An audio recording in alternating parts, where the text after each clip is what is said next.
My name is Tamin Hui and my metric number is 278158. What is management ethics?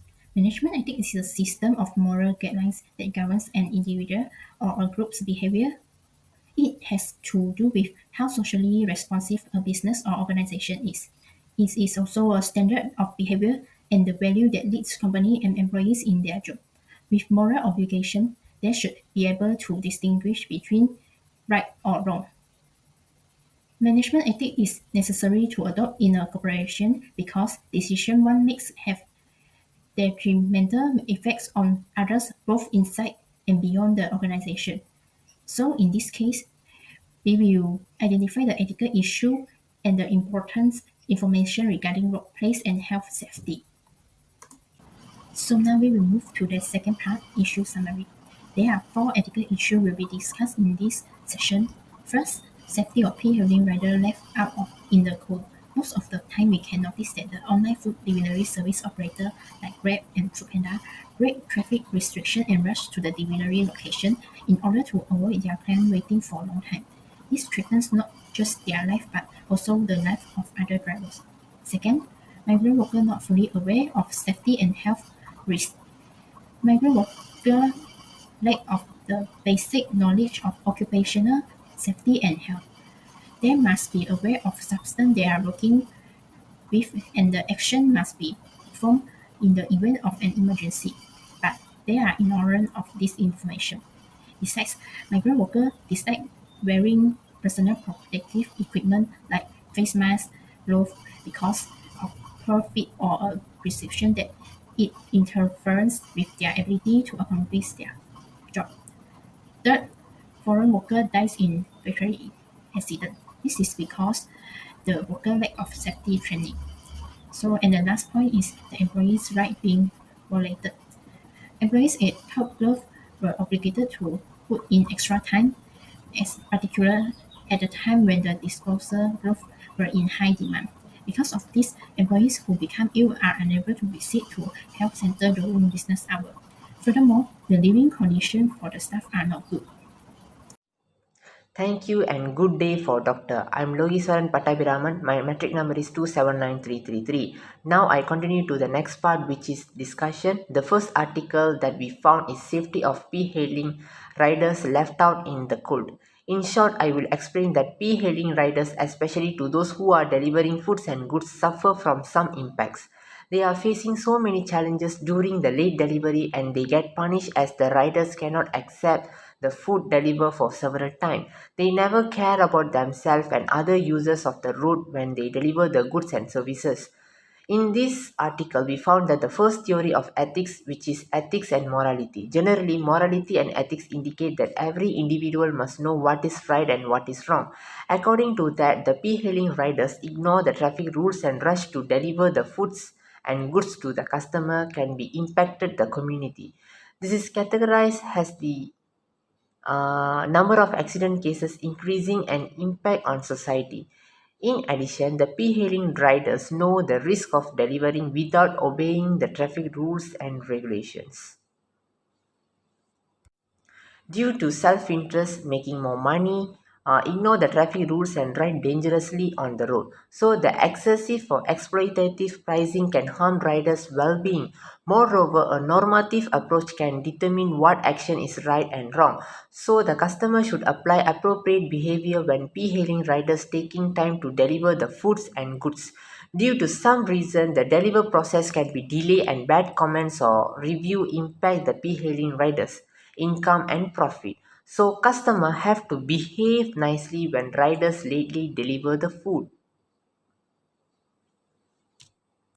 Well, secondly is utilitarianism theory. This ethical theory is determined by its ability to maximize overall happiness or well-being for the greatest number of people.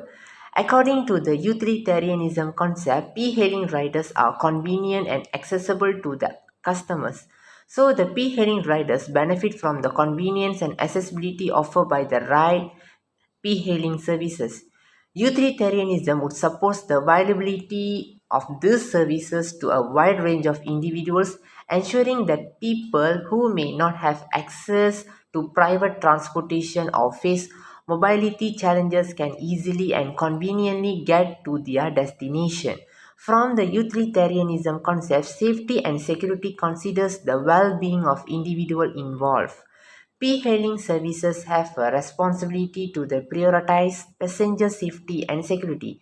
Therefore, utilitarianism principle would advocate for measures such as through driver screening processes, regular vehicle inspections, and robust safety features within the app. Thirdly, the utilitarianism promotes the fairness and equal opportunity. Okay, based on this, the situation would be like this. Okay, for example, the p-hailing riders should strive for fair pricing practices that balance supply and demand. Surge pricing during peak times can generate more income for drivers and incentive viability, but excessive or exploitative pricing can harm riders' well-being and can harm riders' well-being. Lastly, the utilitarianism consider the well-being of society as a whole, including the future generation. P-hailing riders can contribute to the happiness and well-being by adopting environmentally friendly practices. For example, encouraging or incentivizing the use of electric or hybrid vehicles can reduce the air pollution and mitigate the climate change, promoting the long-term well-being of society and the environment. In addition, the utilitarianism and business also play the crucial roles in the p-hailing industry. According to this concept, business and government policy making go together.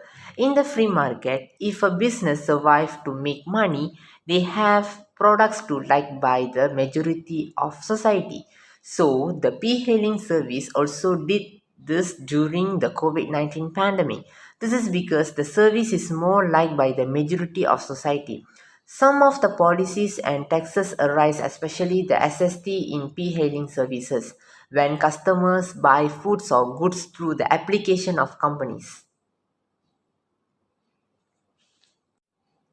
Therefore, the selection and implementation of government policy usually use the utilitarian concept. Okay, the next one is human rights. So the human rights can be considered in the p-hailing service based on the theory stated that a right is an individual's entitlement to the something. This situation happens to the p-hailing riders too. So in p-hailing service, the bad comment or review given by the customer directly affected the p-hailing riders. Riders lose the upcoming orders and deduct some profit from their earnings as punishment. Therefore, the human rights should be involved to secure the workers as well. They collaborate with the government agencies such as SOXO, MIROS to protect the p-hailing riders. So therefore, these guidelines secure the employee rights as well as the government also gives some benefits to the p-hailing riders for their safety. Well, the last one is theory of decision making.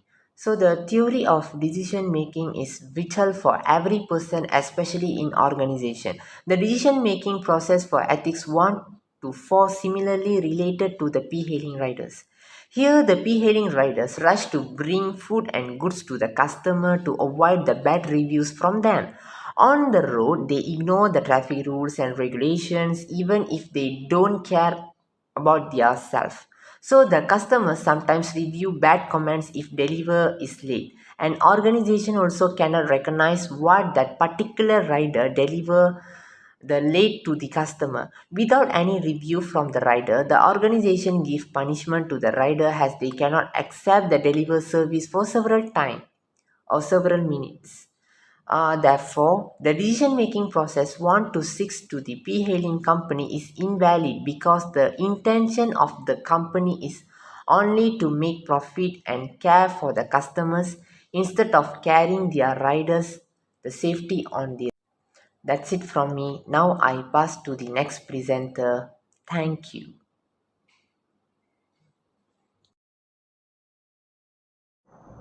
Hi, my name is Albert, and today I will talk about my part, which is migrant worker not fully aware of safety and health risks. As we all know, migrant workers are very important to our country. That is to contribute the economy to our country lah, especially in the part of construction site.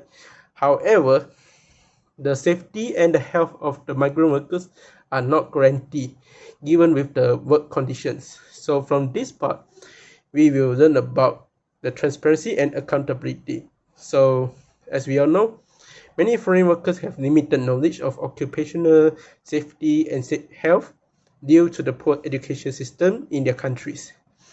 And in addition, the safety guidelines which do not translate into the migrant workers' language had a hard time for them to understand the rules for safety guidelines.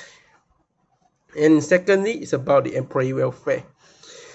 The employers lack of encompasses the employee welfare of the migrant workers in various aspects that contribute to the overall well-being of the employees. And for migrant workers that work in construction sites, personal protective equipment like protective gloves, safety helmet, hearing protection, respiratory protection, and many other things. These things are essential for the migrant workers that work in the construction sites. So next, we'll talk about the ethical leadership. So this is quite important for the employers that have recruit migrant workers as their workforce in their organization, as the employers lead the migrant workers to have a better and safe workplace. It involves the managers and supervisors in that particular organization that takes responsibility to ensure the well-being and safety of the workers. So, given with the high priority on their leadership, they should prioritize about ethical behavior, transparency, and open communication to ensure the migrant workers are aware of the risks they may face and providing them with necessary information and training to mitigate those risks. And last but not least, this is the part for migrant workers, which is the whistleblowing and reporting mechanisms. So in ethical management, it entails about creating systems that allow all workers, including migrant workers, to confidentially report any safety and health issues without the fear of facing negative consequences. So it is quite important for the whistleblowing and the reporting mechanisms to help the organization to identify the potential hazards on safety and health which has been neglected for a long time. So that's all my part, and I will present to the next presenter. Thank you. Good day to Mr. Raju. My name is Chong Shinjun with metric number 277403. I'll presenting the third article related to health and safety in the workplace, which the title is Foreign Workers Dies in Factory Accident. Both factory incident could be categorized as corporate issue because it could be avoided if the organization does provide adequate safety precaution training for the workers. It is a must for the organization to provide a safe workplace for each employees. For example, they should provide basic language lesson for the foreign workers and promote workplace safety awareness among the workers. In addition, the Batu Kawan Industrial Park factory incident could be linked to employee rights.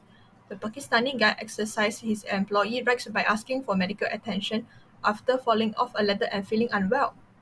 Each employee should be pay attention to the legal employee rights granted to them, no matter which job position and sector they are working in.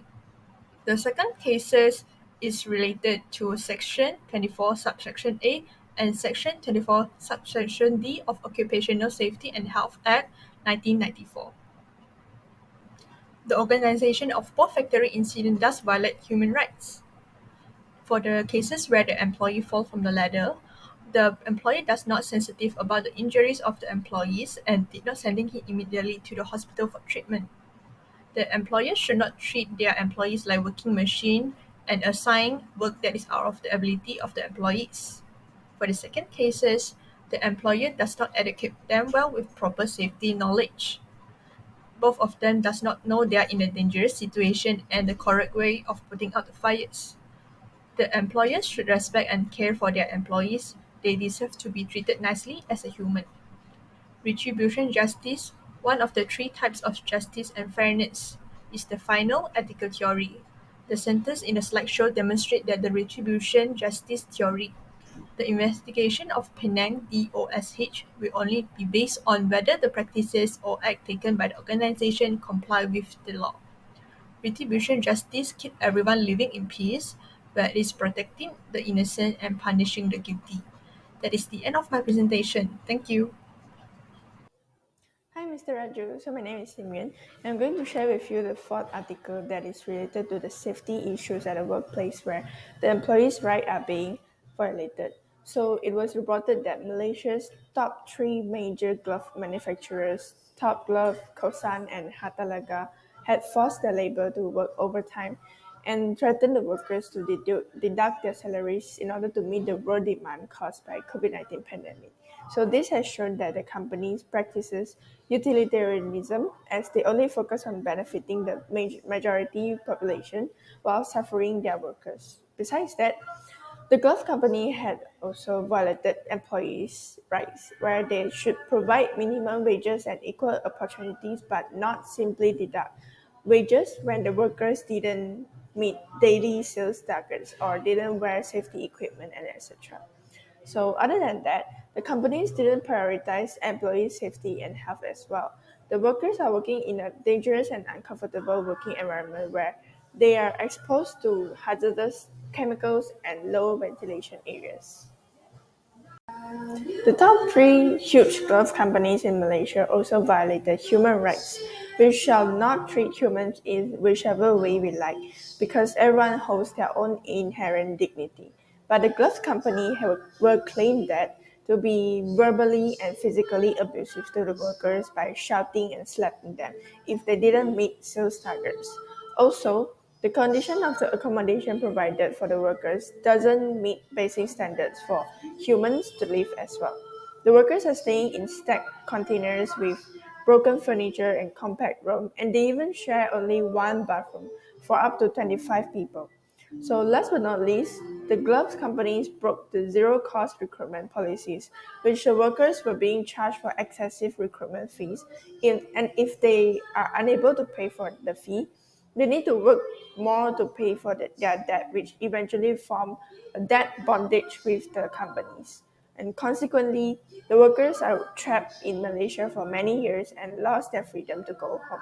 So this action has violated the justice libertarian approach. So that's all from me. Thank you. Good day, doctor. I am Madhurita Sukumar and my metric number is 279647. Now I am continuing next part, which is conclusion. Management ethics is guiding the behavior and decision making of individual and organization. In this case study, we have highlighted several issues, which are safety of P-healing riders left out. Migrant workers are not fully aware of safety and health risks. Foreign workers die in factories accidents and the employee right being violent. Each and ethics of theory explain the related issues and provide the solution based on the management manner. Last slide is lesson learning from the case. From this case, we learn lessons that are related to the health and safety in the workplace. Firstly, employees should be pay more attention in their workplace to avoid the bad incidents. In addition, they also should be more careful and obey the traffic rules and regulations because they did not bother about other riders. So they should think before acting on the action and need to be concerned about this issue. Nextly, employers need to provide education and programs and training to every employee regarding health and healthy safety in workplace. This will help employees to work more comfortable and feel more secure. Furthermore, employers should treat the employees in a good way and give the fair wages without any discrimination. It's because we understand that the way of handling employees is also considered as a crucial thing in the workplace. That's all from our group, doctor. Thank you.